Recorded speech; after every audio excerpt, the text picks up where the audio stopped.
In today's video, I'm going to reveal the top 10 nutrition myths that need to die and why. Let's go.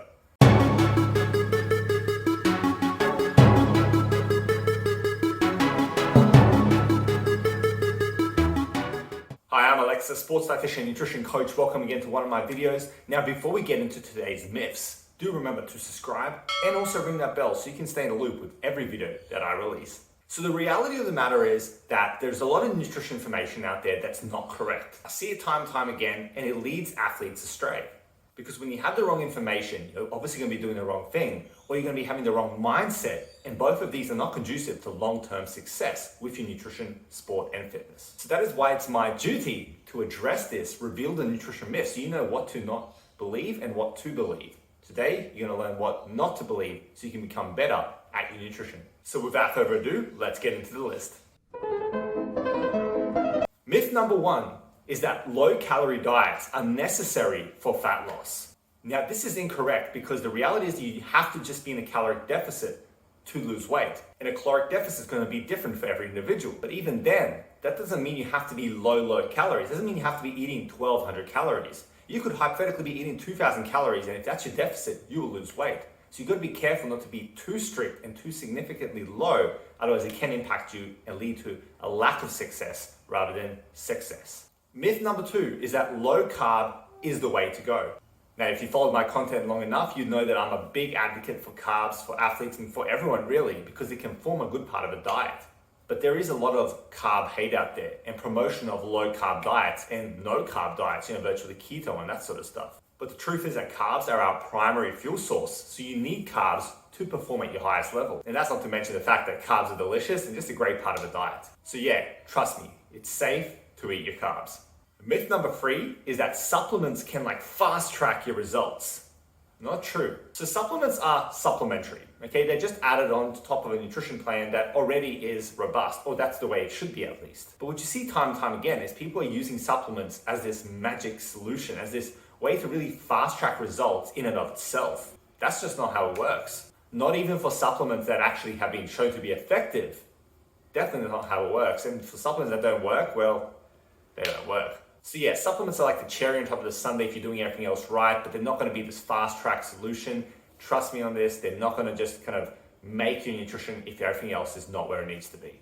Myth number four is food combining works. Well, the simple fact is that food combining has no evidence to support it. There's no reason to combine certain foods at certain times for certain meals. You have to break your fast with only certain type of macronutrients. That stuff is not true, okay? What you need to instead be doing is focusing on an overall strategy and how you can get results by following the right plan for you. But yeah, to simply put it, food combining, there's no science to support it, so don't even worry about it. Just eat the meal that you feel like eating that's still balanced and going to help you hit your goals. And myth number five is that low-fat dairy, specifically low-fat milk, has more sugar. Now, I honestly don't know where this myth came from, because when you actually literally look at the two packets, you can see that the sugar difference is marginal, even if it is technically higher sometimes in the skim milk. And the simple fact of that is that when you're reducing the fat from milk, you have to make up for volume. So the natural lactose sugar in the milk is going to maybe be slightly higher. But even then, it's not high enough to warrant this misinformation. So I just don't know where it came from. But yeah, regardless, don't worry about it. Drink the milk you enjoy that fits your goals, you'll be fine. Myth number six is that fasted cardio or fasted training is superior for fat loss. This is actually not true. While there is evidence to suggest and show that there is increased fat oxidation when you're doing fasted training, if your caloric intake is still not in a deficit, you'll just be storing the fat again. So just because there's oxidation, that does not mean that you're actually burning the fat. Keep that in mind. So yeah, if you're training faster for the sake of fat loss, you don't have to be doing it. If you're training faster because that's really what you prefer, well, okay, I'm not here to say what you have to do in that regard. But just don't believe that doing fasted cardio, fasted training, whatever it may be, that it's going to help be a superior fat loss solution for you. Because at the end of the day, you still have to focus on your calories. Myth number seven is that you can biohack your way to success by adding butter to your coffee. This is known as Bulletproof Coffee. And it honestly is one of the things that really annoys me when I see it, because there's no evidence to support it, and it's just a marketing gimmick that's just made so much money for the individual who invented it, but there's no basis in reality when it comes to actual evidence to support this nutritional kind of combination, so to speak. And I should say, if you enjoy putting butter in your coffee for whatever reason, or putting MCT oil in your coffee, Go ahead and do it, but don't expect it's going to be better for fat loss because you're adding a lot more calories into your diet anyway, in a very easy, palatable way. And don't expect it to biohack your way to health, okay? There's no such thing as this. When someone says biohack, or they're biohacking, or they're a biohacker, be very, very skeptical, okay? Be very skeptical, because a lot of it is just BS information. Myth number 8, and this is a big one, is that sugar-free drinks are toxic for you. There's literally no evidence to support that normal consumption of these drinks and these sweeteners causes any ill effect for us. And even in the levels that would otherwise potentially cause harm, it's completely unrealistic to actually support that that's going to be something someone can actually consume. So yeah, all in all, just keep it simple. Sugar-free drinks are fine. Just mostly drink from water, of course, but you can happily drink the sugar-free drinks. I myself personally, I like Pepsi Max. What's your favorite one? Let me know in the comments. Myth number 9 is that eating 6 smaller meals is superior for your metabolism and will boost your metabolism compared to eating 3 bigger meals. Bullshit! Now, there is no reality where this is true. You simply have to eat the amount of meals that you find sustainable and suitable for your own individual circumstances. I.e., if you prefer 3 big meals, go ahead. If you prefer 6 smaller meals, go ahead. If you prefer 8 smaller meals, good on ya. If you prefer 1 meal, that's probably not ideal. Even 2 is probably pushing it. But as long as you're eating 3 meals or more, you just choose based on your own preference. There is no kind of superior effect for metabolism when you go higher and higher. It just doesn't happen. What mostly affects metabolism when it comes to just direct nutrition is total calories and protein, that sort of stuff. If you're eating the same amount of calories, same amount of protein, it doesn't matter if you're eating in 3 meals, 6 meals, 8 meals, or 10, it's going to have the same effect on your metabolism. And finally, myth number 10 is the notion that you have to eat clean to have better health and to perform at a more elite level. This is not true. And let's just first get this out of the way. Clean eating has no direct definition.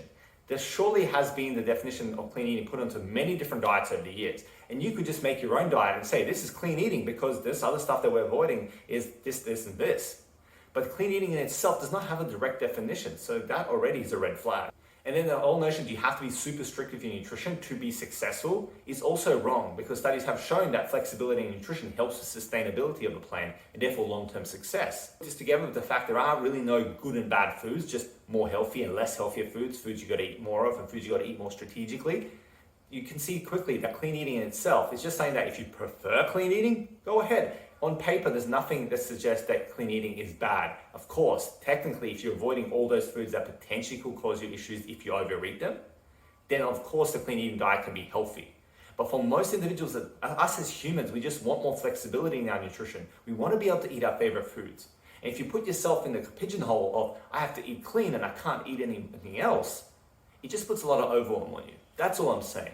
It's not that clean eating is this weird fad diet's going to cause you harm. It's just unnecessarily strict when you consider the fact that a bit more flexibility is perfectly a-okay. And I've got plenty of athletes who work with me who get good results, okay? They get great results following a flexible plan, not following a strict clean eating plan. So trust me, you don't have to be clean eating to get success with your performance, with your physique, or with your health. You just have to have the right strategy and follow something like an 80-20 rule at least, so you still make sure you're eating mostly whole foods and healthier foods and that sort of stuff. So yeah, if you're thinking clean eating is the way to go, only do it if you really, really prefer it and you can sustain it. Otherwise, some more flexibility could be good for you. Okay, so there you go. That's my 10 myths that I want to share with you today. 10 nutrition myths that I believe just need to die. And hopefully I'll explain to you in depth about why each of those is not true. So now you can go ahead and get better at your nutrition. Now what I want you to do is I want you to comment below and let me know which of these myths have you been believing already or have believed in the past. I'm curious to hear which ones you have actually kind of made its way into your mind so I can see what kind of misinformation has affected you. So yeah, comment below and let me know which of these myths have affected you. Now before we wrap up, just want to say that if you do want me to personally work with you, help break through these myths and just guide you in the right direction and design a bespoke nutrition plan for you and for your specific goals, well, I can help you using my 90-day coaching package, okay, my coaching program. All you have to do is send me an email at alexa@decipherdietitian.com.au and say the word peak, okay? Peak, like mountain peak. Say the word peak and then we'll have a chat and see if it's the right fit for you. Otherwise, if you know you're ready to go, you're ready to rumble, there is also a link in the description notes below where you can apply and we can have a chat there. Yeah, so if you're interested in coaching, let me know. Make sure you like this video if it has been helpful, if it's taught you something new. Remember to subscribe as always so you can stay in the loop with every video that I release. And until next time, stay classy, have a good one, see you later, bye.